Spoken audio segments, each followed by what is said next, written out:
Someone I want to see. My friend Sherlock Holmes. 221B Baker Street. Hello there. Welcome to my review of The Adventures of Sherlock Holmes, Series 2, Episode 4, The Resident Patient. Our prologue is a little different. A man awakens to a voice calling for help from a Sutton. Upon investigation, he finds a funeral scene taking place in his hall. Beckoned down by an undertaker, he opens the coffin where the voice is coming from, only to find his own corpse inside. A dream from which he then really wakes up from in terror. I have a small issue with this, as I don't like dream sequences that revolve around someone waking up within the dream. It always feels unrealistic and a bit theatrical. I understand they have established a convention of a mysterious prologue, but I don't think this works particularly well, as it's just a man having a nightmare. Outside of this being a Sherlock Holmes story, there's no inherent mystery into this opening scene.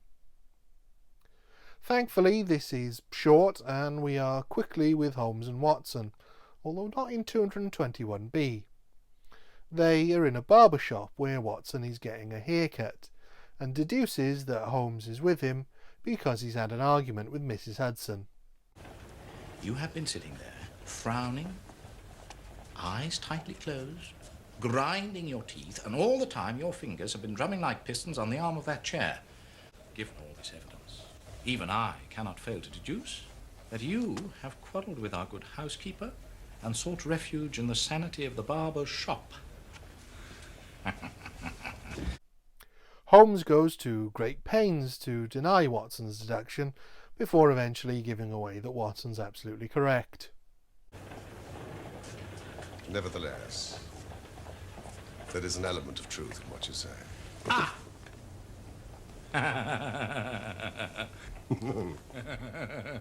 This is a lovely scene of two friends enjoying some light-hearted badinage.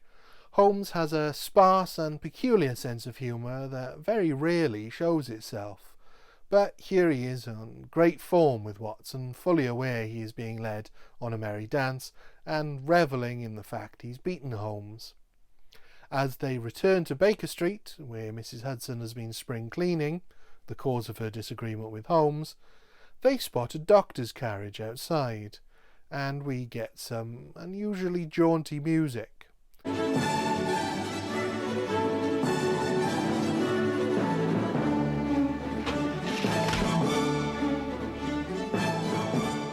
Relating to their conversation, but a little unexpected for the series.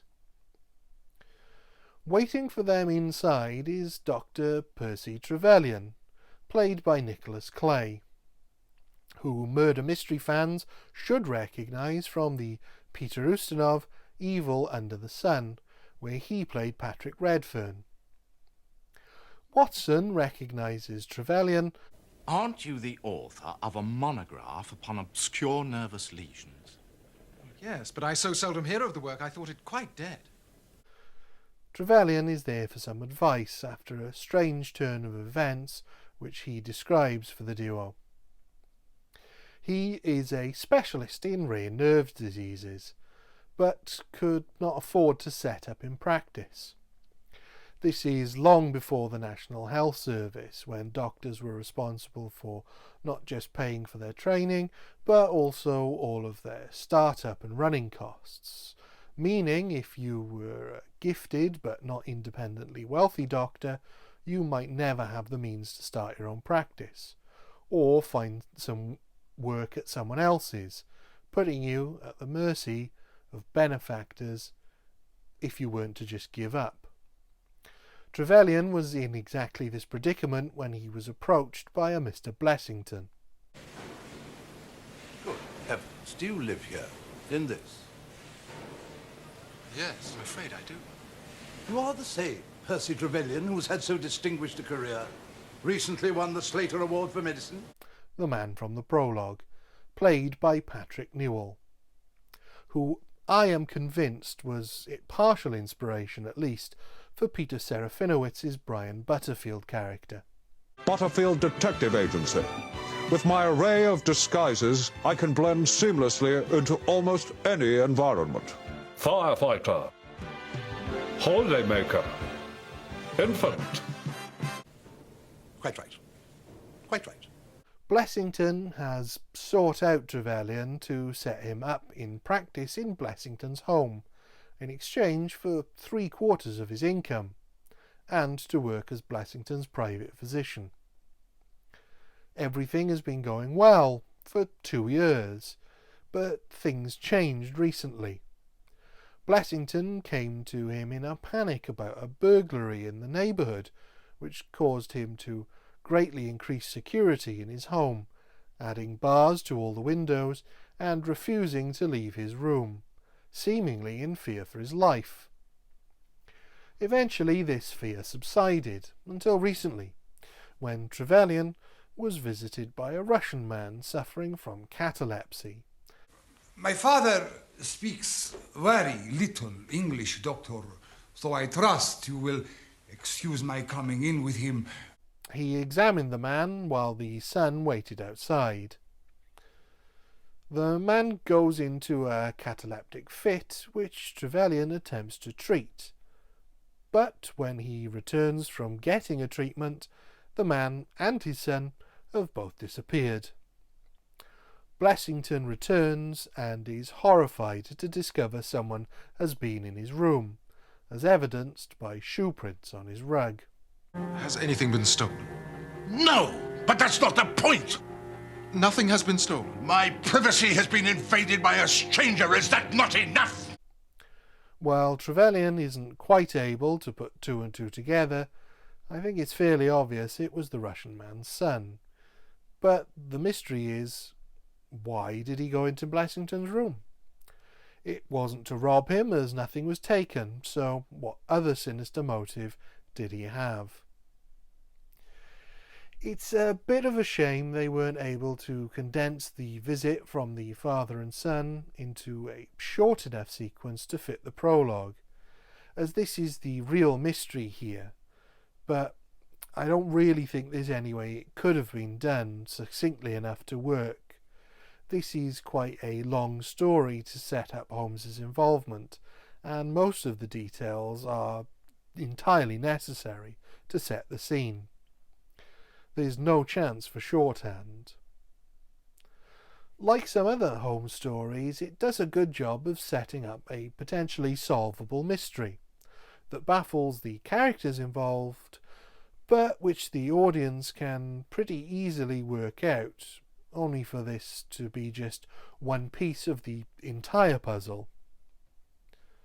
Holmes is on the case now, and he and Watson accompany Trevelyan to Blessington's home, where they are threatened by a paranoid Blessington armed with a pistol.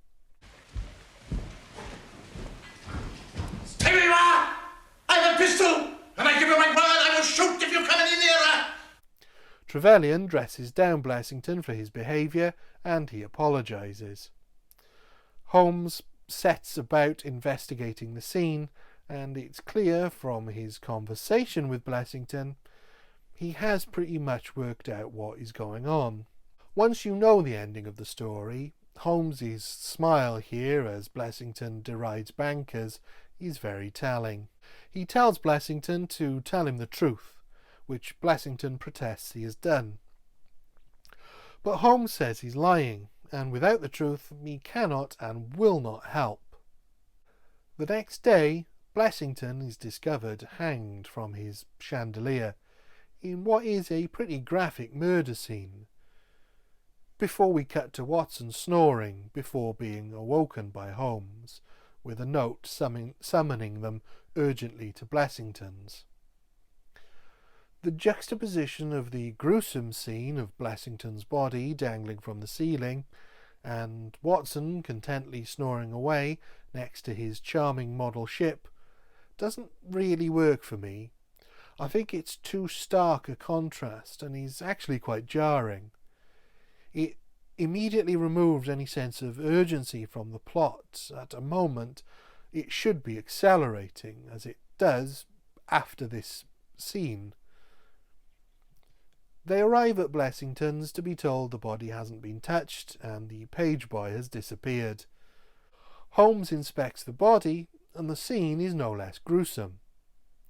Maybe it's just me, but I find a swinging body to be a more horrific scene than TV and film give credit to. The police are there. The inspector, Lana, is on good terms with Holmes and thinks it's a simple case of suicide. But Holmes disagrees as he inspects the room. There were 3 men here last night. Good heavens. This is fascinating to watch as he moves about the room in complete silence, making note of, or drawing attention to, all the signs of foul play, before coming to his conclusion. He explains in great detail almost exactly what occurred. The fake Russian and his son were there with a 3rd man, and were let in by the missing page. They broke into Blessington's room, gagged him, and then sat around smoking before stringing Blessington up to his eventual fate. Newell does an absolutely fantastic job of looking genuinely terrified for his life, and the sounds of him dying are again perhaps a little too brutal. Holmes says this was an execution, and he will have the exact reasons and culprits in short order. Later that day, Watson finds Holmes poring over a mess of newspapers before finding what he's looking for. Watson. Blessington. Or Sutton, as he was known then. There's a little joke as they leave, just before Mrs. Hudson discovers the brand new mess they've made, that Burke really sells as Watson, perhaps in an effort to lighten the tone of the episode, which I think it does, but perhaps not quite enough. Our little boat is coming along beautifully, Doctor. Oh, thank you, Mrs. Hudson. I must run.